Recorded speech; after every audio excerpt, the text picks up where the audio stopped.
I think many people who start the businesses are technically skilled in what they do. And there is a general belief that if you are good at what you do, others should find you somehow. Yeah. But it doesn't work that way. In terms of marketing, I had to learn everything myself. So today I would like to welcome to the Director First show, Samuel Petko. Samuel is going to go through all sorts about his history, the various things that have actually made him the man he is today. And today he is the CEO and founder of Scale Up Business Solutions. Samuel, welcome to the Director First show. Thanks for making some time today. Thank you, Chris. Thanks for the invitation. I'm happy to be here with you, and hopefully the information which I can provide some value to your audience, someone will find it helpful on their journey. Well, I want to start and sort of take you back because I believe you once built a team of 200 people in a multi-level marketing business, and you had your income terminated literally overnight. Now, some people would never recover from that. But what did that experience teach you between a sort of real business opportunity and a fake opportunity? Always read the contracts. That would be my first advice. Because at the time I was much younger. Of course, I wanted to make some money, and that it was a good opportunity. But probably somewhere they had, some small terms and conditions where basically they said I cannot represent anyone else, or I cannot basically promote any other products or solution. And suddenly I was just informed that my kind of license or membership or whatever we call it, it was terminated because someone said that I was offering something else. But it is what it is. But my advice would be always read the contracts and don't just accept what is given to you, even if it looks very good. So that was my kind of initial experience with running a business. On the other hand, it was very good experience. I learned a lot about sales. I learned about team building. So I'm thinking about it very positively. And I think that it's sort of, when you look at your story, I mean, you've worked in traditional finance, you've built businesses, you've sort of grown a business and exited out the other end. And actually now you are helping others do the same. So, Samuel, could you sort of give us a bit of a background of sort of who you were, what happened to you, and what you're doing today? Okay. So to stretch the short story long,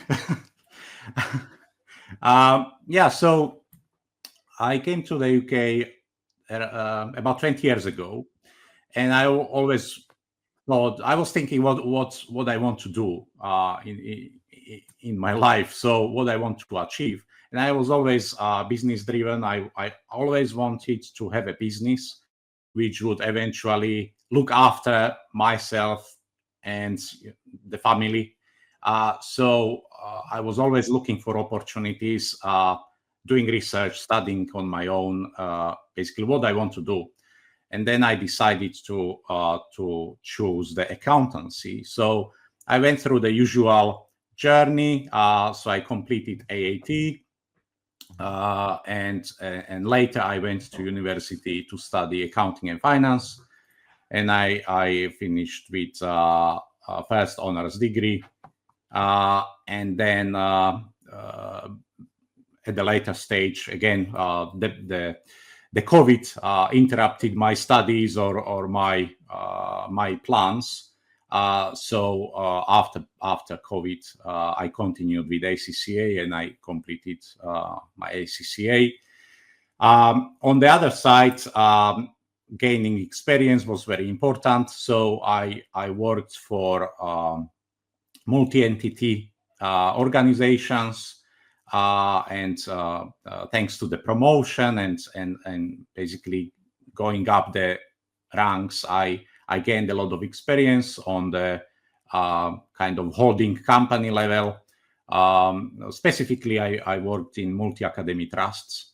So at the beginning, I started at the school level, and then I moved up to the trust level, which means that I was kind of responsible for 10 other schools within the trust. Also, I worked in a different industry.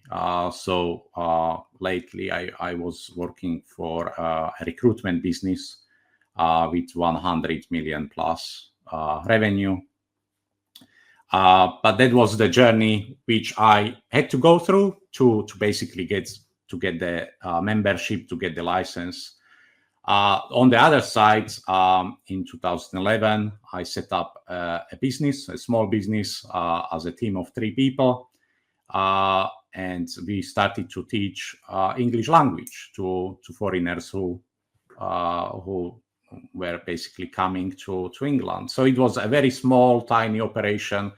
I remember I was always resourceful. I remember the first rent we paid was £118 per month for one office.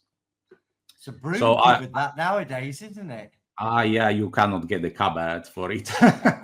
So so I always was very resourceful, not to run out of money, and that basically taught me that I can grow, but I always need to look for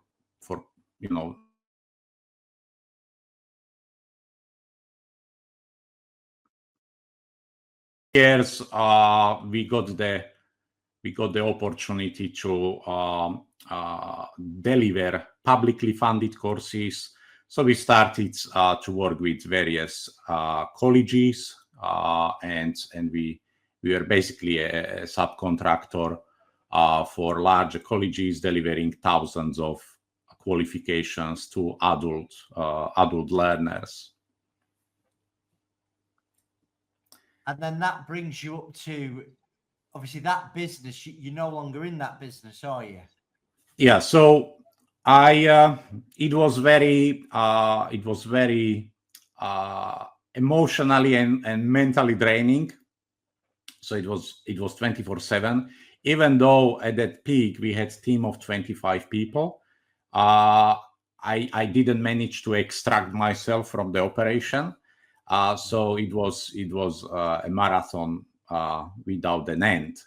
Plus, it didn't really help that we didn't win any direct contracts at the time. So we always relied on subcontracting with other colleges, and the regulations and the rules changed over time. So they were more and more kind of restricting the amount of funding available.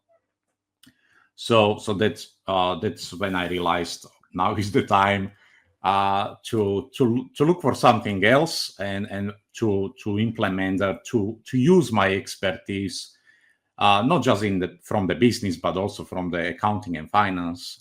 So I exited. It wasn't an exit to put in the newspapers, but I exited. I got some money, some financial reserve. Also, I was supporting post acquisition or post exit. I was supporting as a director and consultant. So I managed to get some money after the exit from the business. And during COVID, I started to grow my outsource team, my offshore team, which we were using before.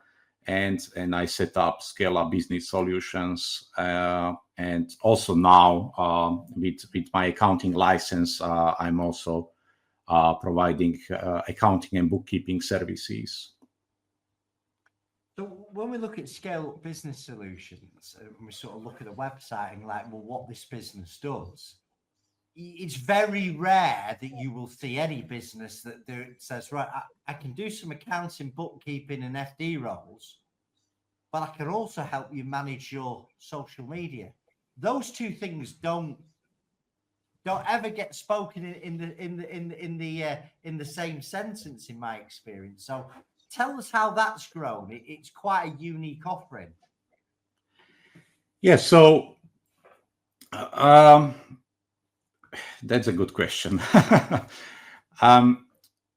Yeah, so I wanted to basically put what we can offer. And as I said, I have a very good team.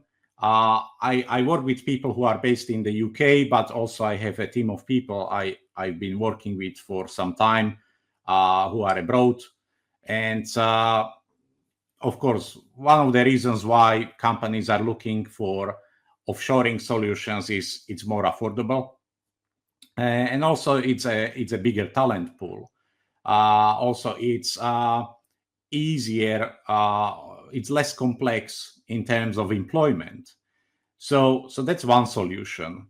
But I'm not a marketing person. I don't consider myself to be a marketing person. So my team, they are the marketing department. They are experts in various areas of marketing. So that's the first pillar or the first offering is the marketing solution. Then we have businesses which are approaching us to support them with admin. But very often the admin transitions into bookkeeping, and that's where basically I need to be involved because I have the license. So yeah, we are looking at the business holistically. We are looking at the whole situation, where we can help, and because of my background, I can analyze what the business actually needs rather than what I have to offer to them or what I have to sell. Because if someone is a marketing agency, they are going to sell the marketing. Whereas from my perspective, I want to see what's the issue, what's the problem, how we can address it. And I think for most businesses, I love talking marketing with accountants and finance people because, I mean, Samuel, let's call a spade a spade. You're quite good at marketing. You know, you're quite good at putting yourself out there because that's where we saw you. So many businesses, they see it as a dirty word. And like, I mean, I probably, my company takes about 500 inquiries a month of businesses that are in distress. I'd say a large problem with them have marketing issues. They're not getting enough people through the doors. They're not getting enough people picking the phone up. And then there's a sales problem because they're not following up.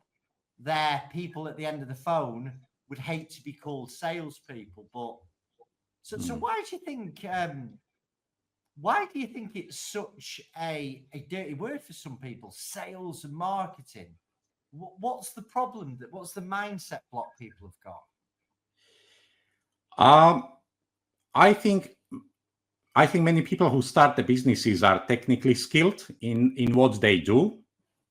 And there is a general belief that if you are good at what you do, others should find you somehow.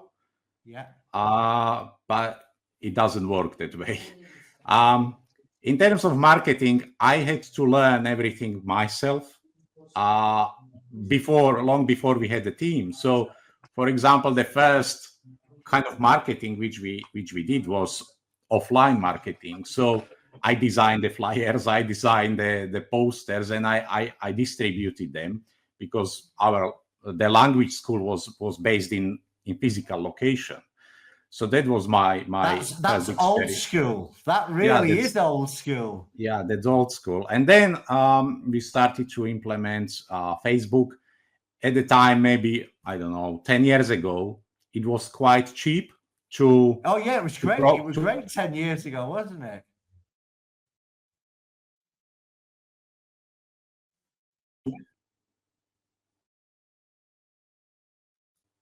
So we had a little technical issue there. We were talking about how good Facebook ads were 10 years ago and how cheap it was, the good old days.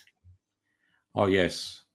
So to give you an example, when we, in the education business, when we were recruiting, let's say 500 learners, adult learners, I probably spent £500, and we got hundreds and hundreds of applications. But then before I exited, or during that time, I remember that we had to spend thousands and thousands on each campaign just to get, let's say, 100 or 200 applications. So the costs increased dramatically. So yeah, still I'm saying I'm not a marketing person, but I have been running campaigns for 12 years. But yes, Facebook is probably not the best solution. At least it wasn't for me. But it's still a huge platform. And currently my marketing is mainly networking and meeting people and speaking to people. Plus, my marketing team puts out a lot of content, so we create a lot of content, not just for the value and educational purposes, but to give people something to think about. So we have some framework which my team has implemented, and yes, we put quite a lot of content out. What's the one thing that you wish that you knew at the start of your entrepreneurial journey? If you was to rewind, what's that one bit of wisdom or advice you wish you'd known at the start?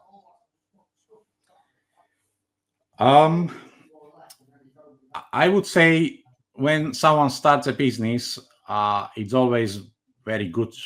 It's a nice feeling to have the first client, but the business is there to be built. So don't get too much into delivering the service, or I'm service-based business. So usually what happens with business owners is that they suddenly become too busy to grow the business. So yeah, my advice would be always think about managing the workflow, and when it goes the right direction and you have more work coming in, from I would say from day one, start to think who can do the job better than me, or who can do the job instead of me. And I do it even these days. So every time when I'm getting new clients, I'm thinking, okay, I want to deliver the service to the standard which is expected, but who else can provide the service with me? So I'm trying to kind of delegate as much as possible. And it takes a lot of discipline. That I mean from my, like, I'm exactly the same. It's like, at first it was Chris at Director First, like it was me who did pretty much everything, and then as we've grown, we have a team of advisors, we have a back end office, and sometimes like a job will come on my desk and it's like a half an hour job. I'm thinking, I'm just going to do it. I'm just going to do it. And it actually takes some discipline to go, no, if I do that, that's half an hour away from what I should be doing, which is things like that. I mean, this is networking for me. I get so many people saying, do you want to go for coffee? Do you want to go for a meal? And the truth is, I haven't got the time because I'm building a business. I've got a young family at home. But I think, well, you know what? Let's jump on a podcast together. Let's have a natter. Let's sort of see if we get on. And the amount of really good business contacts that I've picked up from these things, and it just, I suppose it's networking for the 21st century. But back to your original point, like delegating everything. I find it really hard. Well, what advice can you give me? Well, there are various ways how to look at it. Some theories or some frameworks say delegate what you are good at, because then you can focus on basically the areas which bring the biggest value. And because you are delegating something you are good at, you can train and teach the other person to do it to your standard. The other kind of framework or advice is delegate what you are not good at, because you want someone else to do it better than you. So I think it's very individual. So when I speak to business owners, I always try to understand where they are, what their skill set is, what are their strengths, what could really help their business, how they can accelerate the growth. Because, for example, accountants, they may think about, okay, do I want to outsource, or do I want to delegate more of an accounting work, bookkeeping, accounting work, or actually what I need is someone to take care of marketing. So those are, I would say, two extremes, because one skill is to delegate something what they do, what they deliver, or to actually delegate something which they don't know what to do. And yeah, because of our unique composition of the team, we can look after the whole business. Interesting. Yeah. One of the things that I wanted to talk to you about, it was a post that I saw you put out there, and it was said something along the lines that most founders confuse a bookkeeper with a financial controller. Can you break that down for me and sort of, what's the difference? Why does it matter, especially when you're trying to grow a business? Okay. Yeah. So very often, people who are not non-financial people, yes, people who are not accountants, they may confuse the roles. Like from time to time when we get some inquiry for an admin support, it turns out to be bookkeeping, which is a different work, different skill sets, and even a license or a different set of requirements to deliver bookkeeping service. Then very often I see job adverts where someone is looking for a bookkeeper, but when I look at the job spec, I see, well, this is more like a finance manager. Now, why the companies do that? I think last week or 2 weeks ago, I actually posted a poll on LinkedIn to people, give me the reasons to vote why this is happening. So I think some people voted that it's a kind of a cost saving exercise. So yeah, we want this person, but let's call it something else, so we can hire someone cheaper. So that might be the reason that the business owners actually know the difference, but they maybe hide the job spec behind a different name. The other reason is genuinely that some business owners may not understand the difference. So yeah, bookkeeper is someone who is looking after the transactions, who is posting the transactions to make sure that they are correctly appearing in the accounting software. Whereas finance manager is preparing the data to be in a format which can be presented.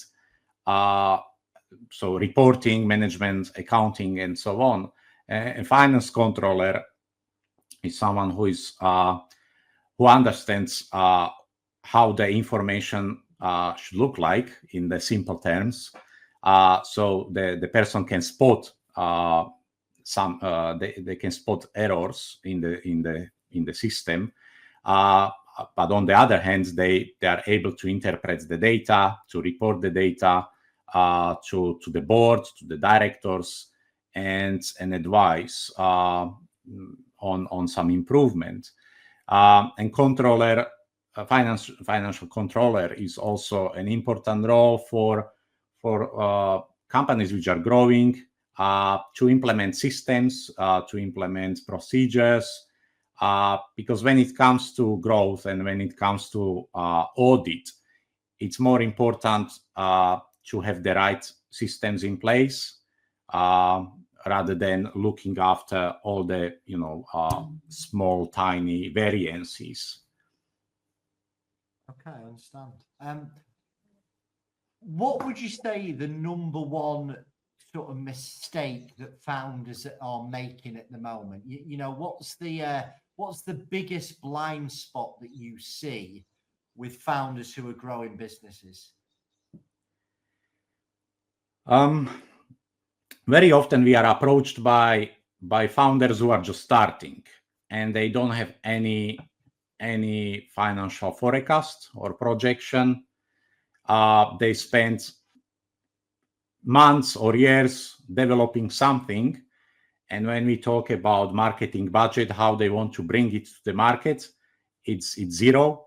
So that's a huge oversight.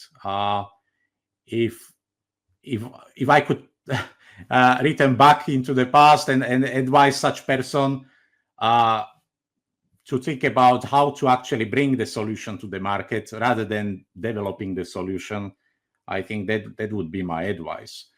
Then at the later stage, when the business reaches a certain level of income, revenue, or even if they are profitable, then the mistakes are usually that there is not enough emphasis on business development, marketing, and sales. So it's more about delivery, the word of mouth. Especially we can see it in the accountancy sector. It's the good accountants, they get clients through word of mouth, and if the business grows, if the firm grows, it's okay. But there are always new and new accountants coming to the market who are offering something more fresh, something more appealing maybe to the market. So just because someone is getting clients now, it doesn't mean it will last forever. I think from my personal experience, and we get a lot of referral work here. Like we will do an insolvency for a client, and hopefully they don't ever ring us again. But if their friends are in a similar situation, we get the referrals. Same with accountants. If we try and make an effort with the accountant of the client to keep them in the loop, and they tend to like how we operate. And if there's another client distressed, that we get the phone call. But it isn't scalable, that. You can't, when you put in a budget at the start of the month and going, okay, well, how many jobs do you think we're going to get in? You can never, ever guarantee what's going to come by way of referral. And that's always been the worry for me, and I think it's back to that marketing question we talked about earlier. Like a lot of professional firms, they rely on word of mouth. And to a degree, we don't rely on word of mouth. We benefit from word of mouth. In addition to that, we have all our various channels that to a degree we can predict. If I run a campaign on X and I'm going to spend £1, I've got an idea of what that pound's going to produce. Yes, it's marketing should be predictable. Once you test different approaches, different routes, what works for you, what's the best platform, how to approach it, is it through content, is it through paid advertising, is it sending cold emails or cold messages? So once you know what's working, then it's predictable. You can calculate how much time or how much money you need to put into it and what the outcome should be, and then you can set the benchmark, and basically anyone who is going to deliver that service for you, you already have some expectations. And I think many businesses don't have this in place. They don't know what to expect. They don't know how much it costs. Again, few examples, but those people are usually they are founders, but just starting very early stage. We get quite a few of such leads, and they don't think about marketing at all. And then when we explain the solution, what we can deliver, they don't have any budget for it. So that happens quite often. The businesses which are more established, they are already spending or investing into marketing, business development, salespeople. And again, if something doesn't work, I think there is no shame to change it. But I think especially the business owners are, maybe some of them are not very good at saying, yes, this doesn't work.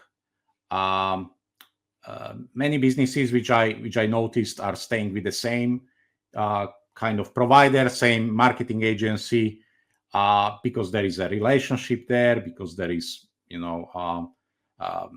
it's going quite well, but not as good as they expect. So I think people are still in that frame of, I don't want to damage the relationship. I think so it's a fear as well, isn't it? It's fear. It's like, okay, well, it's going all right. And I've been in that position before. It's like, okay, well, what I'm doing is working kind of, but I just find with market, there's a lot of bullshit. There's a lot of like reports that don't mean anything. And it's like, well, you're getting this amount of views, you're getting this amount of conversions. Listen, your marketing results are based on sales, aren't they? It's like, forget everything else. Is my marketing producing sales? And I think it's sometimes having the balls to go, you know what, I need to try something different there. I think a lot of business owners are just trapped in fear of changing it and getting something wrong. I mean, from my own experience, that's how I felt over the years. Yeah, I think that's true. And when we look at the accounting sector, accountants, it's usually word of mouth.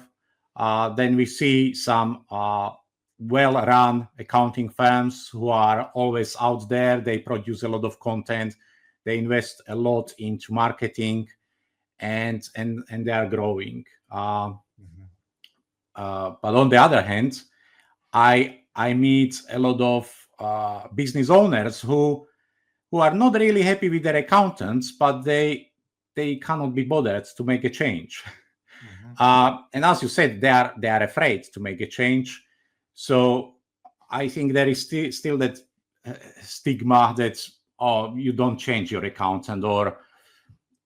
And I always say, look, if you are not happy, every year you are shopping around to find the best deal for your car insurance. Yes. So if you know something is not working with your accountant, then why don't you shop around? Why don't you find a different solution? And as an accountant, I know that other accountants should be acting in a professional manner. So there is a clearance. There is a process where one accountant obtains the information from another. So I always assure the potential clients that they don't need to worry about the whole process, because I think that's their biggest headache. Oh, if I change the accountant, suddenly I need to start from scratch. Everything will collapse. But we take that headache from them, and basically we deal with it very professionally. And I didn't come across an accountant which would say, no, we don't want to let this client go, or we don't want to give you the information. So I think there is the business owners or people who are worried to change accountants. I think that's a misconception.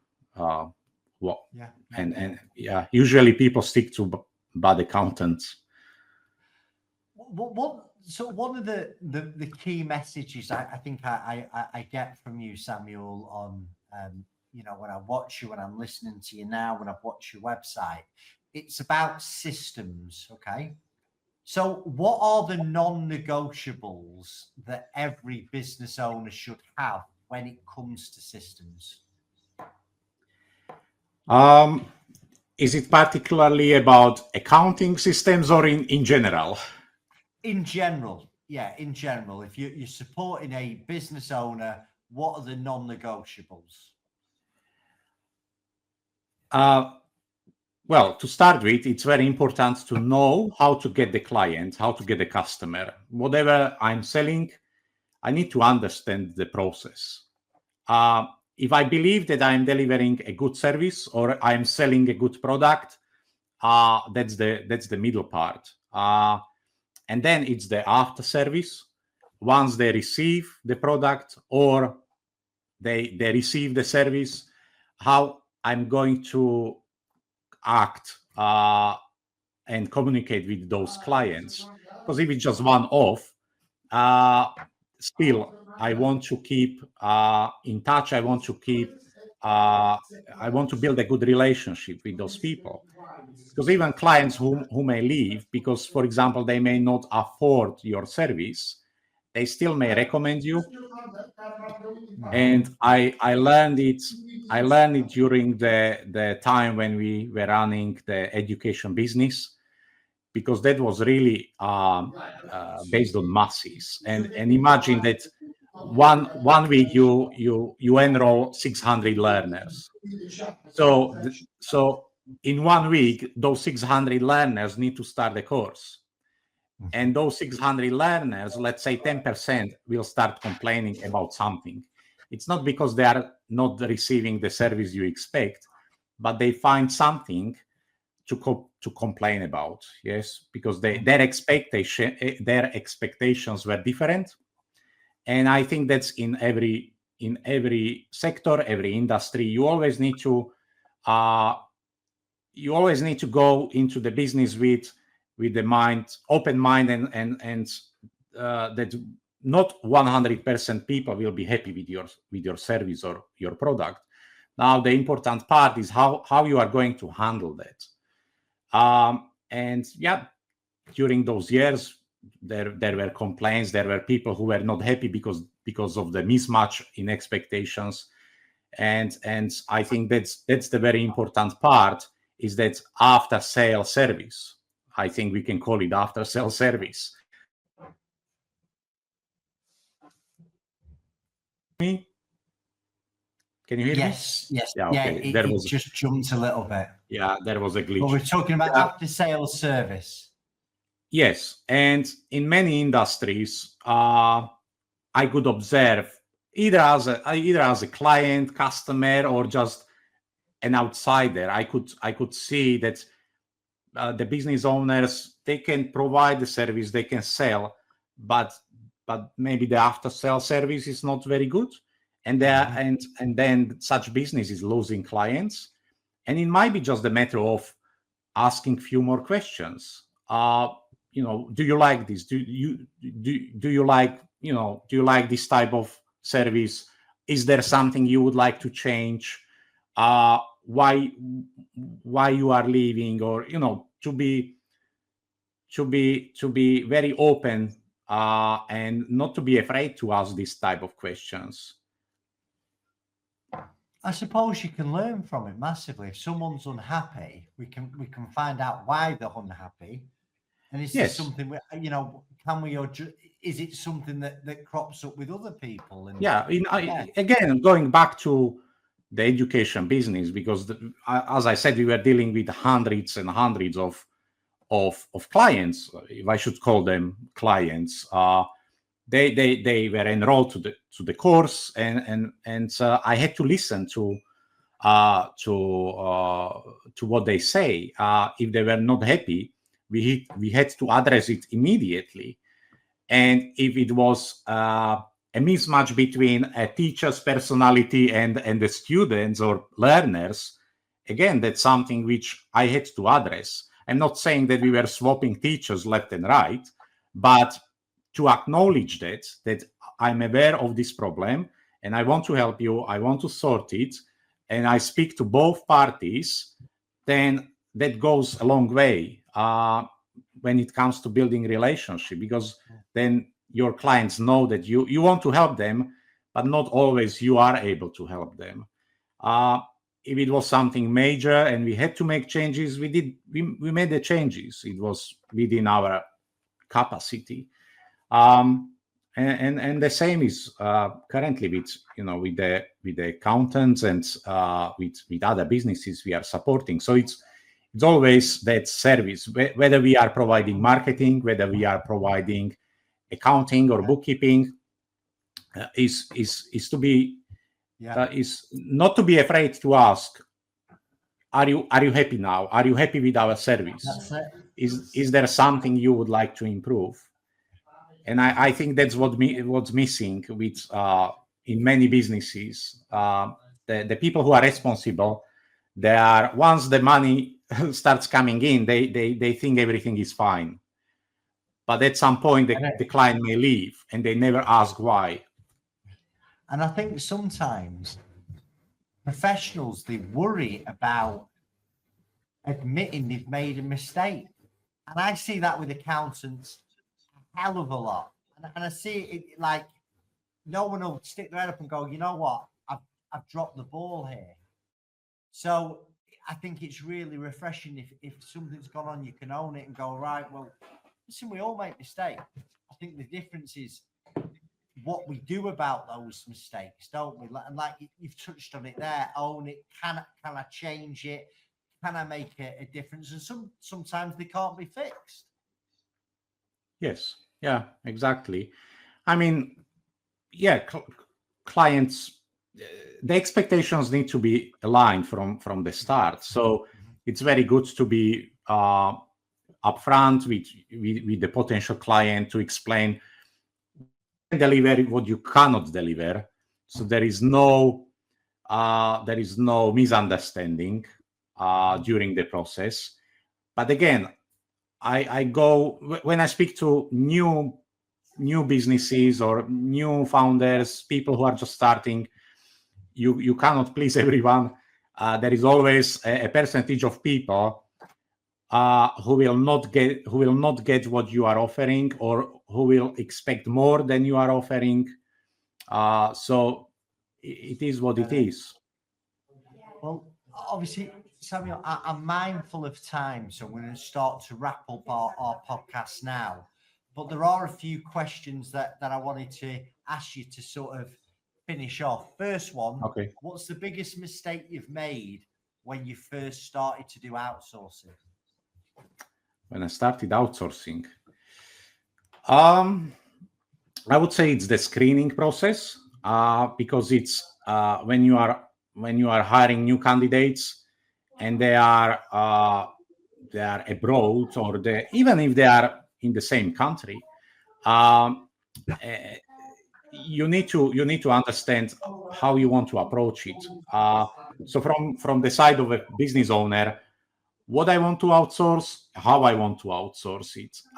Do I want a freelancer? Do I want someone who is a subcontractor? Or am I going to approach a professional company like ours? So that, I think that's the first question, to understand what I want to outsource and how. And we were running a few webinars where we explained the framework which we go through. So, for example, I have 10 steps with the clients where we are discussing how we are going to approach it. So that's very important from the beginning. So the mistakes are that business owners sometimes approach it a wrong way.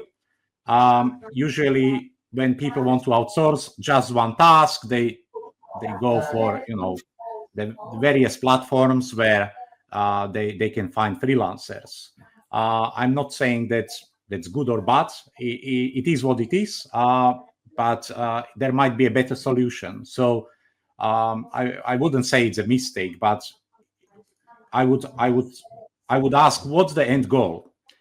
Because if you want to build something which is valuable within your team or within your company, the freelancers might not be the right solution. So I would always start with the end goal in mind, what I want to achieve, and then how am I going to approach outsourcing. So Samuel, if people want to find out more about Samuel Petko, or they want to find out more about your business, whereabouts can they go and follow you and get in touch with you? Okay, so we are active on all major social media platforms, and that's thanks to my team, because for many years I was only on Facebook. But for the last few years, I am very active on LinkedIn as well. So people can find me on LinkedIn. We have LinkedIn profiles for our companies, or for Scale-Up Business Solutions, and also Pro Growth Accounting, the accounting firm. So yeah, Facebook, LinkedIn. We started Instagram. The videos which we are basically creating go on TikTok and YouTube as well, because there is no extra work. It's basically just channels to other accounting to other platforms. So yeah, we are trying to appear everywhere. Samuel, it's been a pleasure. I've really enjoyed our conversation today. Thank you for joining the show.